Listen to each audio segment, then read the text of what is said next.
Hello, everyone. My name is Gitika Gorthy, and today I am very honored and excited to be interviewing a very special space champion, Dr. Jancy McPhee. Dr. McPhee is an executive director of SciArt Exchange and is a research scientist at the Aerospace Corporation. Dr. McPhee has 10 years of public outreach management experience, 10 years of international space life sciences management experience associated with NASA, and over 17 years neuroscience laboratory research and teaching experience in academia. Wow, that is amazing and incredible work that I'm really curious of getting to know more. And additionally, Dr. McPhee is known for her ability to communicate to a diverse audience, her ability to get people from various technical backgrounds and nationalities to work together, and her creativity to develop multifaceted scientific and educational outreach programs. I'm so excited to understand Dr. McPhee's journey, what got her interested in what she's currently doing, and what that path was like for her. So welcome, Dr. McPhee. Thank you so much for taking your time to share your journey and inspire the next generation. Well, thank you very much for including me in your interview series. So I really appreciate that as well. Thank you. Yeah, and before we get into understanding, what ignited or sparked your interest in aerospace and what you're currently doing, could you first tell us a little bit more about your typical day? I know there might not be a typical day, but how does it usually run? Well, my typical day is extremely hectic. We're all still part-time virtual, part-time in person. So there's a lot of sitting around in virtual meetings, but we make them as fun as they can be by trying to, intersperse with some fun things and treat each other like human beings. And, I know it sounds scary when you talk about NASA, but, any job that you explore in the future, it's just people. So, when you can dispel a little bit of that formality, it makes those meetings go by in a much more interesting way. So sometimes my meetings will start at 6 a.m. because I do a lot of international work. And I consider myself lucky because my colleagues on the other side of the planet are sometimes doing those meetings at midnight, 1 or 2 in the morning. So I consider that a very lucky opportunity for me. And they vary between, so as you introduced, I am a science management person for NASA. So I'm actually the Associate Chief Scientist of the Human Research Program. So that means that part of my job is to really think about what's our research strategy that will allow us to keep humans safe in our current and future missions in space. And so my job is kind of the bridging job. So I'm thinking about how do we have the best science that looks at lots of different aspects of the human body and brain and behavior, and how do we work with all of our partners that are across the agency and here in the United States, but also in multiple different countries and also outside of the government system. As you know, commercial spaceflight is a huge thing that has just been mushrooming over the last 10 years, and people are able to go into space independent of NASA and other space agencies as well. And the opportunities are really exciting, and they present opportunities for NASA as well.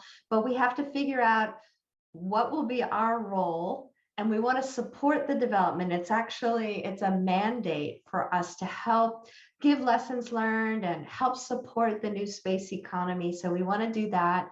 But we also have this amazing opportunity to collect data on what happens to a broad variety of humans who are now traveling in space.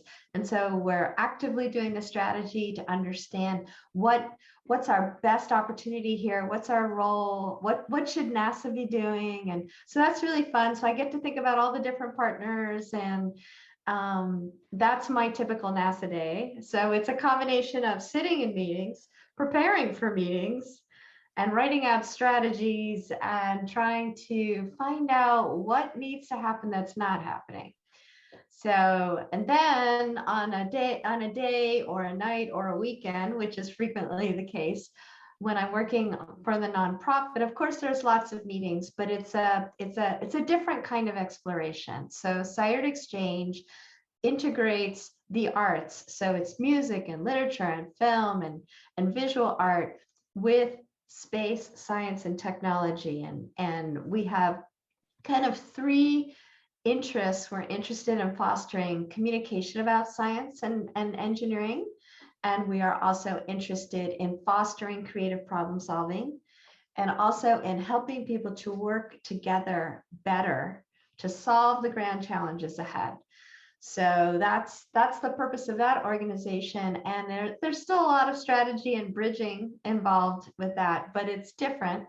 And we can talk some more about details because that's actually a nonprofit business and that's global as well. So Wow, there you yeah, you definitely like to keep yourself really busy, which I think is incredible. And you're involved in so many different things. And as you were introducing yourself, I just had questions kind of popping up. And, kind of just start off the conversation when you were talking first, let's start off with your NASA job.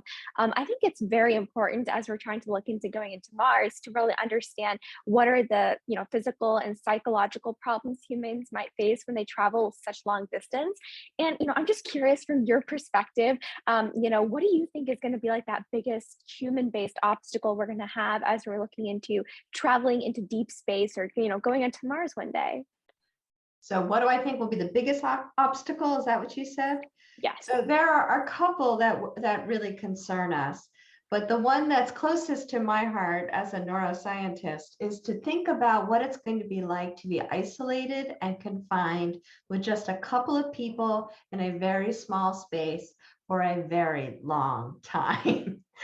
So I can't help it, it's just fascinating to me to think about the people and how are they going to maintain good relationships without really having much of a break from each other, and what can we do to give them the resiliency and the skills to be able to work well together and work through problems, because people will always have challenges that someone will rub someone in the wrong way, somebody won't have slept well that night, there'll be a very stressful situation. People in space are still similar to the people who are back here at home. So I think that there's a lot that we can learn about that, and it will include a whole lot of things. It will include how we foster all the tools we have to assist their autonomy, because we're not going to have mission control able to come to the rescue for everything if we're traveling for a really long time, for instance, to go to Mars or something like that. So there, we have to figure out how to improve our autonomy, and communication will be less and delayed. So that's a big issue too. There will be communication, but it will be harder. And also to have the right training before they leave, but also refresher training, and also to have options for outlets. Could that be a good exercise session, or might that be watching a movie or immersing yourself in some sort of virtual reality that simulates some of the things that you're missing that you don't have on your long journey to Mars, but like the waterfall, or tending plants, having hobbies. Did I already say exercising? Because that's also a really good thing. Maybe we need some variety in our food. Maybe we need the atmosphere, the environment to be more attractive. I don't know how many pictures of the ISS you've seen, but there's a lot of pipes and wires and machinery, and sometimes you might need a break from that. Yeah, definitely. I think your response really opened my eyes to some of the things we have to consider, especially like, VR. We've been getting so much more into advanced technology with VR sets and how we could use that to help astronauts. I think it's a very creative idea I haven't even considered before.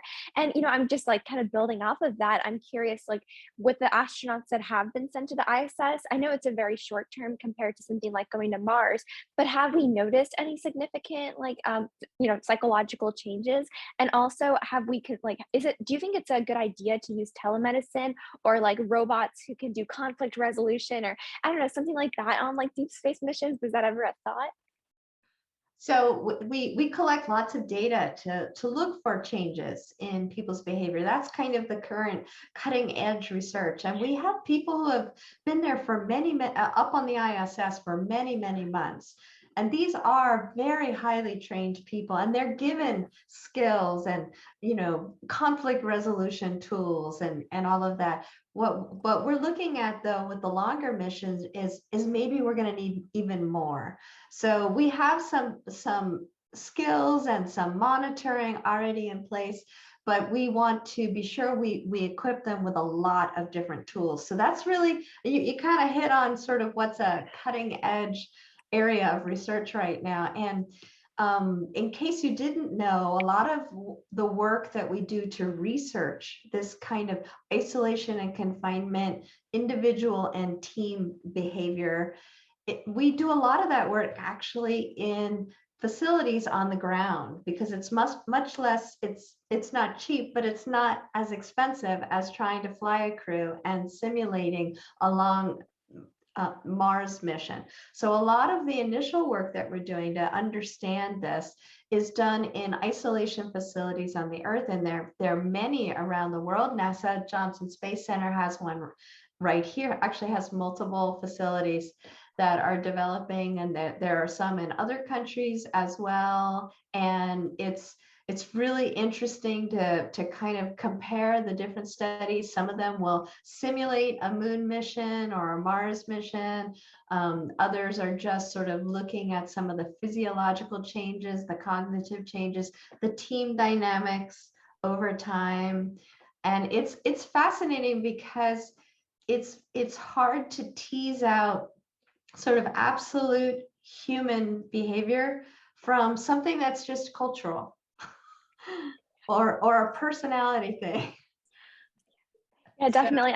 Yeah, and I know I'm taking psychology this year, and we've been learning a lot about those different factors as well. Like, is it just like sociocultural reasons that are bringing in these factors, biological factors? I think just considering those different domains is so important.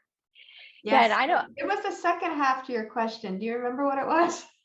Oh yeah, I was just asking, like, do you think that like robots or like Ah. telemedicine technology can be used? So now we're getting into something slightly different. So you were talking about telemedicine. I remember that.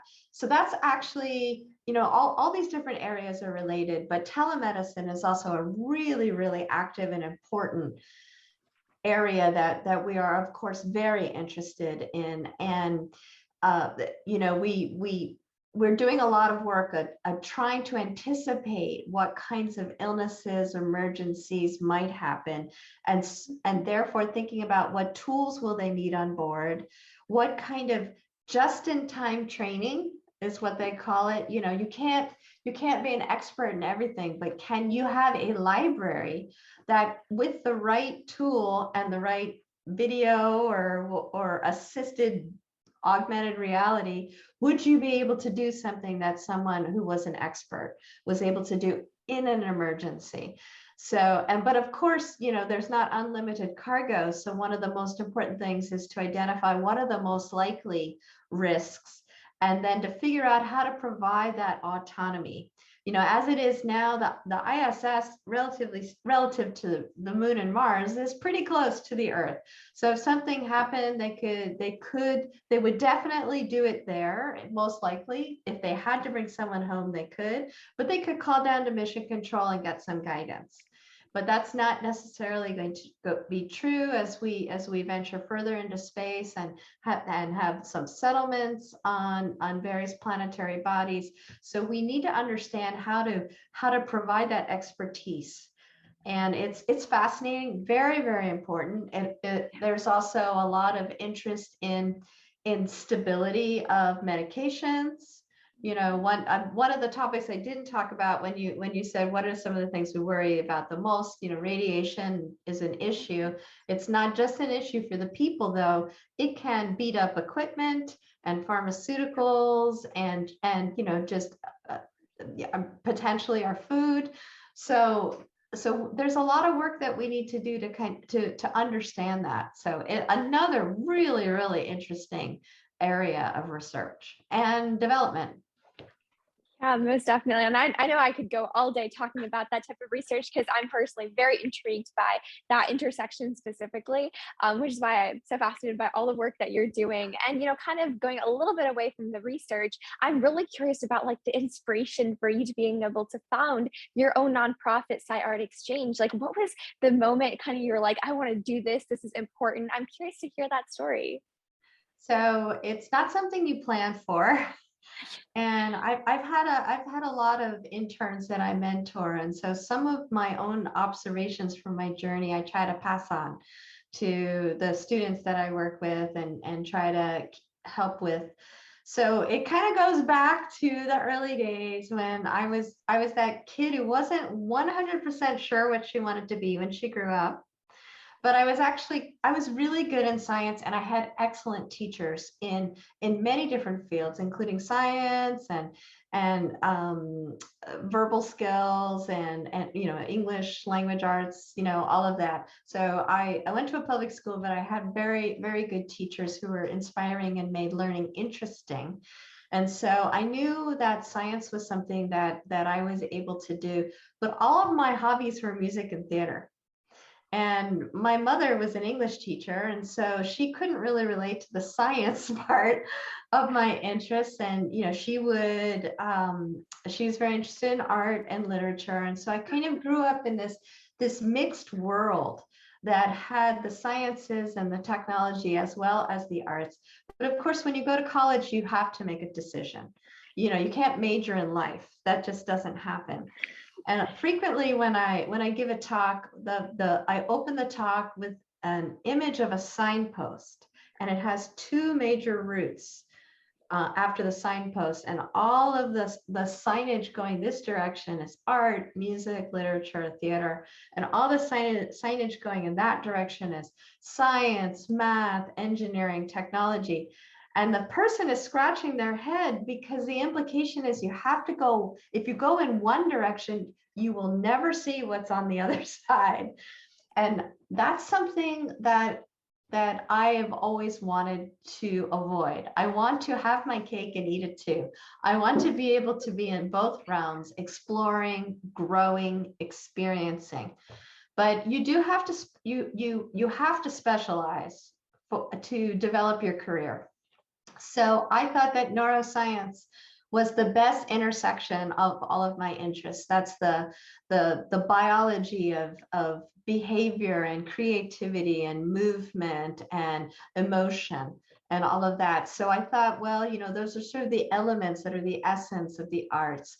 And so I will try to understand the biological basis of that. And so that led me to my research career. And I realized at some point that some of the assets that I brought to my career were more than just the science. Because I'm interested in how we communicate and how we interact with other people, that I actually took the time to think more about the big picture than some of my colleagues did, and all the different kinds of people that need to be engaged in certain types of intellectual disciplines and problems. And I kind of missed the bigger picture when I was at the laboratory for nearly 2 decades. So I did have an opportunity to change my career path when I made a very big move from the West Coast to Texas. And I was lucky to have this opportunity to come to NASA and work in this science strategy. So it wasn't at the benchtop, and it still required my understanding of science, but it allowed me to use my people skills and my bridging skills and sort of my strategic thinking skills in the realm of science. So that was the first thing. Then, excuse my other computer for beeping away, my apologies. So, okay, fast forward a little bit. I'm in a scientific planning committee meeting at NASA. And I had, over my first decade at NASA, been thinking a lot about how do we make sure that the public understands about this incredible stuff that's happening in space and that's quickly changing and evolving. And I was amazed to be in groups of people that didn't even know we had an International Space Station that was orbiting the Earth. Okay, so I knew there was a broke. At the same time, I was doing a lot of international work. So that was getting large groups of people to work together. And so I recognized that there were challenges, but how important bringing these people from different cultures together to solve a problem could be. And then the third thing was I had gotten some innovation training. And it made me realize that frequently we don't know when we are using the same tools to solve a problem over and over again, even when it fails. So I realized that part of what will lead to creativity is our recognizing when we're not thinking out of the box. So I had all that swimming in my head, and I was on a scientific planning committee meeting. And it was back in 2009, very interesting time because things were changing. The shuttle was getting ready to retire. And the scientific meeting was going to be about the next golden age of human space exploration. And for some reason, my whole background and all those things I told you, there was just like this crystallizing moment when I said, if we are planning the next generation of human space exploration and development, we need to engage a broader population and get them really, really interested in it and helping us to solve the problems and bringing all of their tools in. But we need a common language. And I wanted first to target young people because they are the future of space exploration.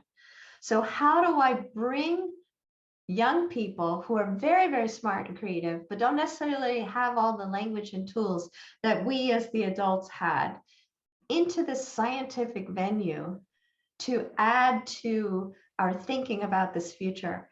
And so I just decided I needed to hold an international multimedia art contest about the future of space exploration and get everybody thinking about all the cool things that we're thinking about as specialist experts in this field. And there was no budget for it, but everybody was so nice to me. They said, well, let's indulge Jancy and see what happens. And we got so much more artwork than we ever expected. And it was such incredibly high quality. And originally they told me, just hold your contest and that's it. But I had always wanted to have a dialogue between the young people and the adults at this meeting. And so I wanted to showcase the artwork at the conference. And in the end, they saw how amazing the artwork was that they allowed me to fold it into the opening ceremony with a full orchestra playing music composed by young people your age. And there were people crying in the audience, and it was just the beginning. And this is what, 12, 13 years later. So I won't give you all the details, but that basic concept evolved. We expanded it to adults, to professional scientists, professional artists, and eventually it got so big that I had to spin it off for a nonprofit because it didn't belong under NASA anymore. So that was the birth of SciArt Exchange. Wow, that's simply incredible. And it was definitely a build up. Like it was just building up to that moment, and you've had those thoughts. It was just a matter of creating this competition, having the opportunity, that thought process. That's just so inspiring. And I think it's so important. I think a lot of times we used to be like, oh, STEM, and people are starting to realize it's more of STEAM and how important art is in being able to, capture everyone's ideas. And, space is all about innovation. Like it's a kind of a place to just create, develop things that we couldn't even imagine in our daily lives. And so art seems like the obvious path to be able to be creative. And so I'm really glad that you were able to develop this incredible project. It's truly inspiring. Yeah. Well, and it also leads to kind of the kind of advice that I give young people who are trying to figure out their careers. So what I generally tell them is have a path, because it's very stressful not to have a path, and give it a fair shot. Really, don't change your job every 6 months. That's not really giving it a fair shot. Give it a fair shot, but pay attention to where your passions are. And don't be afraid to make some changes, some lateral moves. What was challenging for me is that, I was on the path to be a laboratory scientist, and there was a very clear route to that. But I knew somewhere in my soul that I was probably going to be better able to contribute in a slightly different way, but there wasn't a clear path for that. And I was always searching for help. Who do I talk to? What extra schooling do I need? What should I do? How do I contribute even better? How do I satisfy this sense that I'm not doing exactly what I should be doing? And I described what happened to you, and I'm super happy in both the lines of work that I'm doing right now. It's a really exciting time to be engaged in space exploration. I love the people I work with, and that's not to say it isn't hard. It's very hard, but it's really, really cool. And I love the work we're doing at SciArt Exchange to get everybody inspired and feeling welcome to be a part of the future of space exploration, to contribute to it, to recognize its impact on their lives, to learn how to communicate more effectively, and teach ourselves how to be open-minded and better team members, because that's very much the future. But it was not something I could have predicted as a path. So I guess what I try to tell people is to pay attention to yourself, have a path, be courageous enough to change it, as long as you're not zigzagging all the time. And be open, because I could never have predicted where I am now, ever. Yeah. Yeah, you were saying that you were on like the track of becoming a laboratory scientist. And, just kind of curious, as a young child, were you interested in aerospace, or is this something that you recognize as a place for you later on in your career? So recently we had a conference at NASA, and someone found a picture of me in a Star Trek uniform. So yeah, so I will tell you that I'm talking about the original Star Trek people. Okay. So way, way long ago, when I was a kid, and I would come Aw. home and turn on the television, even though I was supposed to be doing my homework. And Star Trek would be on, and it was so fascinating, right? And how it's just, and it's, to me, that was kind of like the only version we had that could inspire us back then. And it was very effective, because those people were people, and the shows were both amusing and creative and interesting, and it was television, and it was doing what it needed to do, which was to make you think and get inspired. So yes, I would say that I actually was inspired by the arts. It was not my original path, though, as a neuroscientist, to specifically work in the aerospace field. So sometimes your path takes unexpected routes, and sometimes it's because you have a partner, and both of you want to achieve your dreams. And my husband's dreams brought him to Texas, and that actually put me in Houston, and that actually put me in a challenging scenario of, how are we going to both have two careers that we like, and we had one kid and another one coming. And I'm really big on life balance, despite the fact that I have two jobs right now and I have no life balance. But in principle, I'm really interested in life balance. I'm not unhappy where I am. My kids are in their 20s. So, I already did the juggling when my kids were young, and I took that very seriously. Mommy had a career, but mommy was also mommy.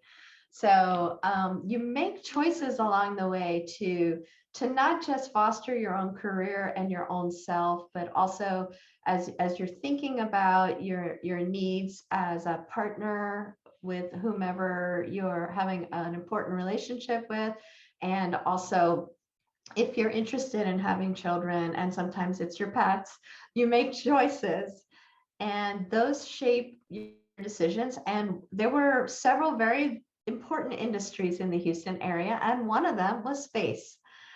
And so space, I always thought it was cool. So why don't I see, how can I contribute to the future of space exploration and development? So the short answer was yes, I was inspired as a kid. No, that wasn't my first intended career path specifically. But when the opportunity came up and the cards aligned, it was a good choice. Yeah, I would definitely have to say a lot of students I feel can agree. They're always so fascinated by space as a younger child, but I think they just assume that you have to be either one, a rocket scientist, so incredibly a genius, or two, you have to be a good at math or going to a math career or a science career maybe, but not necessarily like a lot of interdisciplinary study.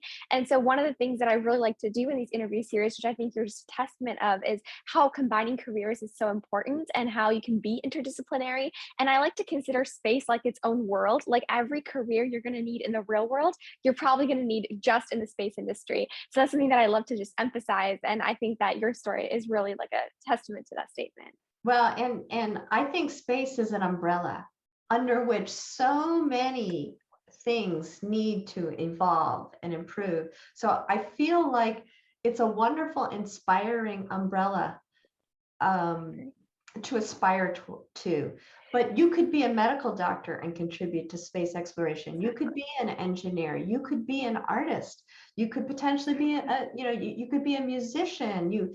There's so many careers that can contribute to the future of space exploration and development. And please don't forget that so many of the things we learn by enabling space exploration make our life better here on Earth as well. So it does give back. It's not just about, getting off the planet and going far, far away. It's teaching us things that will make our life here on the Earth better. And it's also, in many cases, one of the reasons I enjoy the international aspect is I'd really like to see us move further into space as humanity.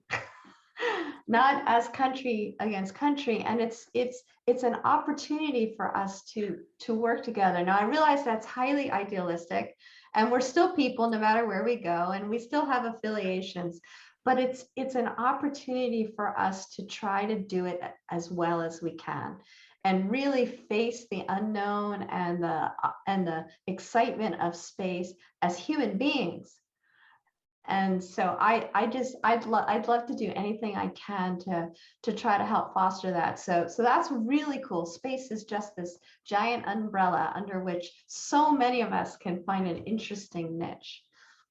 Yeah, of course. And yeah, what you said, it was perfect. Like space is an umbrella, but also the point about, it can bring us together. I feel like space was started because of a race between countries or political reasons that are fueling behind it. But I definitely think we're starting to be more collaborative. And I think the ISS being, up there for so long with so many countries and so many individuals from different nationalities, I think is definitely a step forward. And we're starting to notice how we can collaborate together and bringing our own ideas into the table. So I definitely agree with that. And I know, I was just looking at the time and I was like, wow, it's been so long already. And the conversation just really, truly flew by. But I had one final question for you, which you kind of answered, but it's usually the final question that I ask all of the podcast interviewees who are on here, which is, what is one piece of advice that you wish that you would give to everyone who's maybe in high school or going to college, something that you wish you knew when you were their age? So something that, someone told you or you knew when you were in high school or college, or just, coming out with a new career.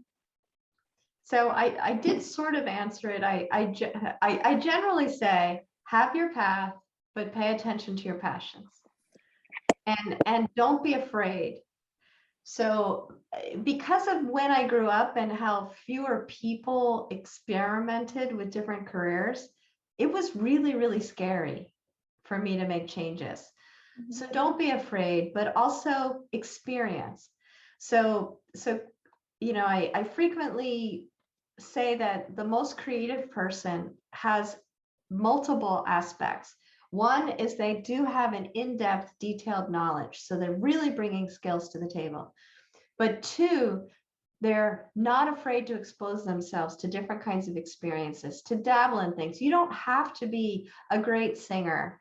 You don't have to be a great artist or a great ball player. Expose yourself, put yourself in interesting scenarios. You just can't, the human brain is so cool. You just can't imagine how that experience is going to contribute to who you become 20 years later. I'm one of those people. And then the third thing to remember is that some of the things that are most valuable, most worth it, most creative are hard. So you do need to be brave to not give up just when things are hard. And when you have that detailed knowledge, you allow yourself to be exposed to broad experiences and you don't give up. That's when the really cool stuff happens. So I guess that's my advice. Yeah, no, thank you. That I'll definitely take that advice with me. I know like it's, kind of going in, knowing that I want to go into this type of research or like space biology, it's something that I'm interested in, but also making sure that I'm, looking out into different avenues and making sure I'm keeping a broad mind. Is definitely advice I will take to heart. And I'm sure anyone out there who's listening right now will take to heart because it's so important to have a focus, but at the same time, not be afraid to kind of like dabble in other things like you were saying, because you never know what you might get fascinated with and what you might love or incorporate into your own career. So definitely I'll take that advice and to never give up. So I want to thank you so much, for taking your time to talk with us today. I truly and genuinely enjoyed our conversation. And I think the work you're doing is something that I aspire to, hopefully one day, do something similar. So I really want to thank you for your time. Well, thank you. It's been great fun, and I hope that whomever's watching will be able to take away, one thing that will prove useful to them in the future. And thank you so much for the opportunity to share my experience. Thank you.